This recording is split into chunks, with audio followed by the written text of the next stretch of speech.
Okay, this is bad. This is like beyond bad. We are now above 6%. We are looking at consumer prices that have risen. Well, they haven't risen like this in 31 years. You got to go all the way back to 1991. Thank you, Joe.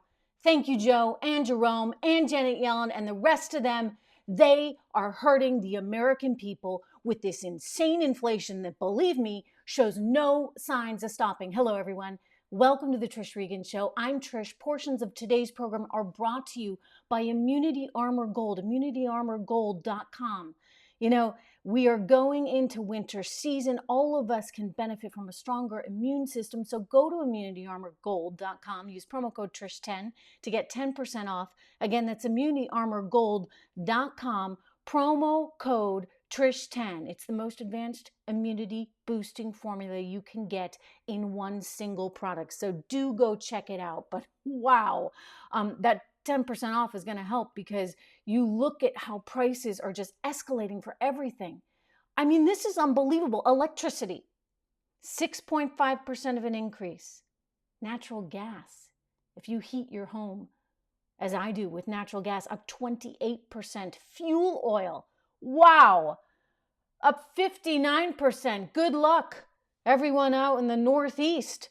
Propane, kerosene, firewood, up 35%. Okay, these are really crazy numbers. And you know what's so annoying and sort of at times I'm can I use the word sickening about these economists at the Federal Reserve? They say, "Oh, we don't need to look at things like food and energy. We're going to strip that out and look at core rates." Well, by the way, the core CPI number, consumer price index number, was also sky high. But let me just say, bacon up 20%, steak up 24%, eggs up almost 12%. In other words, the things that people consume. And you know what's really annoying? They don't even count housing in there. And they haven't since like the 1980s because housing costs were going up so much. So they just decided, oh, we're not even going to look at housing as part of our inflation calculator. I mean, if you put housing in there, you know, these numbers would look even worse. So there's someone at fault for this, really. I mean, I would call it Joe Biden if he's actually in charge, but I'd also call it Janet Yellen, and I'd also call it Jerome Powell. I mean, the Federal Reserve, combined with our federal government, have been printing so much money now for so long, right? I mean, I get it in the beginning. I get it. We were dealing with a pandemic. We were dealing with a real global crisis, and so you needed some support. And so you had stimulus from the Trump administration, round one, which was, again, exactly the right thing to do. I mean, I was thinking it was a little debatable by round two, and certainly by Biden's round three was really definitely contributing to inflation. But the Federal Reserve was also there, right? Buying up bonds and mortgage-backed securities to try and keep interest rates low, which they've still been doing. They scaled back a little bit this month, but they're still doing that. And they flooded the system, so to speak, with all this cash, right? That's the money printing. Well, what happens when you get so many dollars out there chasing so few assets? Well, the price of everything goes up. And while that's really good for the wealthy, because, you know, they don't care when their heating bills go through the roof and fuel oil costs 59% more and it costs 30% more than it did this time last year to put fuel in your car. No, that doesn't really matter. It's like kind of an annoyance, but they can manage it. The problem is for your everyday American family that is relying on a fixed income, that doesn't have a 59% increase in their wages in order to meet their heating bill this winter. That's the problem. And when these economists and these politicians, these hacks, frankly, you know what, Janet Yellen, that's what she is right now. I'm sorry. I used to actually think the woman had some substance back when she was head of the Federal Reserve, and she did a good job at trying to keep politics out of it. But now we know exactly where she stands. Exactly where she stands. She was actually out on the airwaves today after this number came out trying to explain away, oh no, the Fed's not going to actually allow crazy inflation like we saw in the 70s and 80s. That's not going to happen. The Fed would not allow that, right? Former head of the Fed. She's the one who's been telling us all along it's transitory, it's temporary, don't worry about it, right? Same thing as Jen Psaki there, the PR flack for the White House, along with Joe Biden himself, who I don't think even understands what inflation is. So all these people are trying to spin something to make you believe that it's not really here. Well, it's here, okay? And it's going to get worse. All you have to do is look at the producer price index, what producers are paying, wholesale prices for goods. That's been up over 8% for some time now. We just got to read again this week. Up over 8%. Well, the money has to come from somewhere, right? So what they do is they pass those costs on to consumers, which is why you get a 6.2% increase in the consumer price index this month. I mean, it's not sustainable, and it's going to get worse. And it's not as though wages are keeping up. That's an important thing to remember, right? When you look at real wages, this really irritates me, because you get the New York Times and other journalists that maybe don't understand economics out there printing, well, wages are up. Okay, great. Wages are up 1%. I'm sorry. When consumer prices are up 6.2%, you've got to adjust for inflation. That's a term we call real wages. Well, real wages are actually down, because I don't care if wages grow 1% or 2% or even 3%. If inflation is running at 6.2%, then we have a problem. So again, Janet Yellen trying to spin this thing, and that's what you're going to see. They're all going to go into spin mode. This is what happens. Biden actually out today saying this is really important. We need to curb inflation. Yeah, you think, buddy? You think? I have a feeling, though, they're still going to double down on this whole transitory, temporary nonsense. I mean, that's what they've been telling us for so long, over and over and over and over again, because they're trying to make sure that you don't think, as an American consumer, they don't want it embedded in your psyche, so to speak, just as Janet Yellen said, because that's what happened in the 70s and the 80s. But I think that people need to prepare themselves. I mean, it's one of the reasons I've talked about gold so much. It's one of the reasons why I've talked about diversifying your portfolio so much, and actually even being in equities, because I think that there's going to be some inflation there. Look, here's the reality. During the Obama years, and I'm going to go back to those because I think they're a good comparison to use, for 8 straight years, we got lousy economic growth, right? They spent $800 billion to nowhere. They're going to spend $1 trillion now. We'll see where that winds up. They're going to spend all this money, and yet we got less than 2% annualized growth. No growth in the economy, but all kinds of growth in the stock market. Why? Because they were printing money.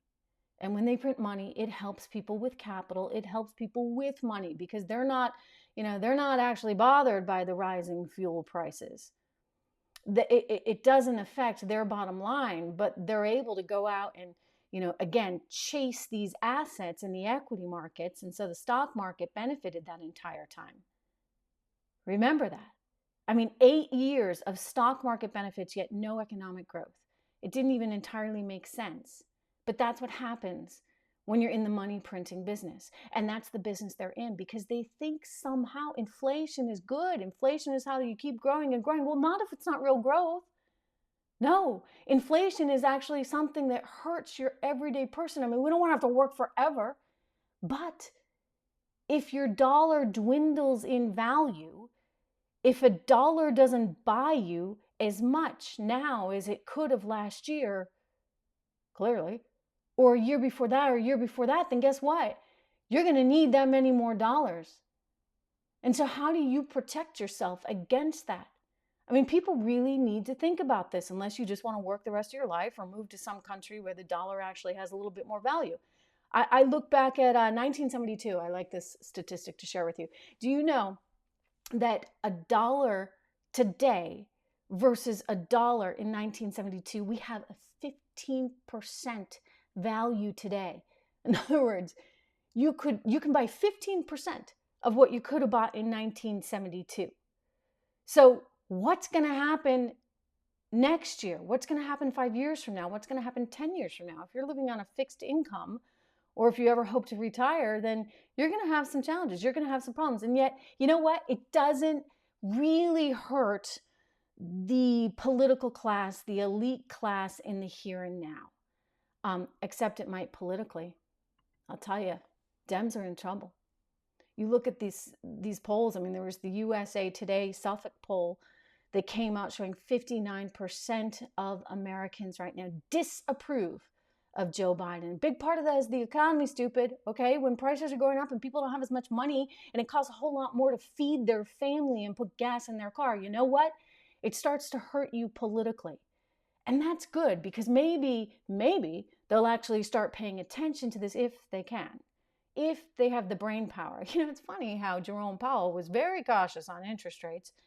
Remember when Donald Trump was in the Oval Office? In fact, I remember the president telling me in an interview with me at the White House that he was really, really ticked because everybody else around the world was lowering interest rates and Jerome Powell was doing the opposite, and he didn't like that. But I actually, as somebody who believes in a strong dollar and wants a strong dollar and doesn't want the Fed messing around, I didn't actually have that much of a problem with Jerome Powell's policy at the time, because our economy was doing so great. In other words, our economy could handle it.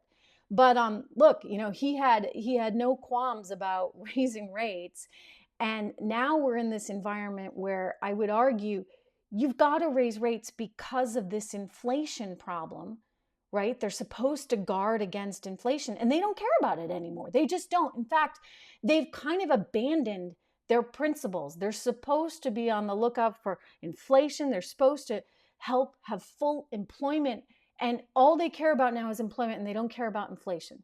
I mean, I'm sorry, but the unemployment numbers are actually pretty good. We just got jobless claims again this week, and they're below 300,000. They're at a near low for pre-pandemic levels, but it's not enough. They keep saying, well, we got to help the job situation. I'm sorry, people don't want to work for whatever reason. Maybe that's because you've been handing out so much money. There's 11 million people that are choosing. 11 million jobs opening.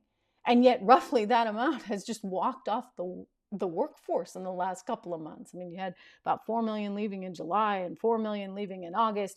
You get the picture here, that for whatever reason, they're choosing not to work. And yet the Fed is like, oh, we got to get everybody back to work. Well, your unemployment level is low. So if I were a central bank governor, my entire goal right now would be to focus entirely on this inflation issue. It is unacceptable. It is wrong. They need to fix it. Just a quick reminder, make sure you go and subscribe to my podcast. Go to trishintel.com. You can subscribe to the newsletter there. Do download this entire podcast on Apple, iTunes, or on Spotify, and I will see you right back here tomorrow.